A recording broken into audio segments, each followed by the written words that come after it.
বলা হয়ে গেছে, আবার বলছি। ব্যাপারটা হলো এরকমই, সব জায়গাতে এরকম মানে পুজো পুজো একটা ব্যাপার চলছে এখন।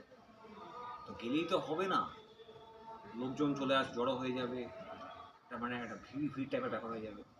তো আমি এটা ঠিক পছন্দ করি না, মানে আমি ভিড়টা অ্যাভয়েড করে চলি। তাই জন্য একটু মানে গলি ফলির মধ্যে হ্যাঁ থাকলে সেফ থাকা যায়, ওই জন্য ভিডিওটা করতেও পারছি। ওখানে গিয়ে ভিডিও করলে তো বিশাল কাণ্ড হয়ে যায়। যাই হোক, তো এখানে একটা ভালো স্পেস পেয়েছি, এখানে ভিডিও করছি মোটামুটি ভালো, সব কিছুই ঠিকঠাক। আপনাদের সবাইকে আবার বলছি শুভ সপ্তমী, এনজয় করুন। আপনারা কিন্তু এরকম করবেন না, আপনারা সব জায়গায় ঘুরে ঘুরে বেড়াবেন, ভিড়ের মধ্যে ঘুরবেন, আপনাদের অসুবিধা নেই।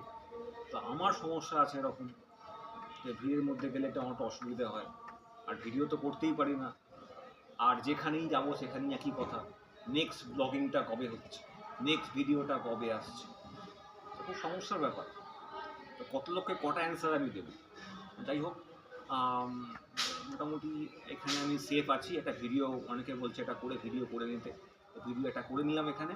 তো আপনারা আরামসে সমস্ত জায়গায় ঘুরে বেড়ান, মানে সমস্ত প্যান্ডেল ঘুরুন, প্যান্ডেল হুপিং করুন, হ্যাঁ, কলকাতায়, হাওড়ায়, যেখানে পারে সব জায়গায় ঘুরে বেড়ান, হ্যাঁ, এনজয় করুন। তো আমার তো সেটা সম্ভব নয়, সবসময় করতে পারি না। এই যখন লোকে একটু কম টম থাকে, এই দুপুরের দিকে, হ্যাঁ, সন্ধ্যের দিকে, তখন আমি রাস্তায় বেরোতে পারি, নাহলে মুশকিল হয়ে যায়। তো কালকে একটা প্ল্যানিং আছে, আগেই বলেছি আপনাদেরকে, কলকাতার দিকে আসার একটা প্ল্যানিং আছে। টাইমটা আমি আগে থেকে বলবো না, দেখা যাক কখন আসতে পারি। ঠিক আছে, আপনারা অবশ্যই যখনই সময় পাবেন আমার ভিডিওগুলোকে লাইক করবেন, আর চ্যানেলটাকে যদি সাবস্ক্রাইব করা না হয়ে গিয়ে থাকে অবশ্যই সাবস্ক্রাইব করবেন। ঠিক আছে, আর কি বলার, আপনারা তো আমার নিজেরই লোক হয়ে গেছেন এখন।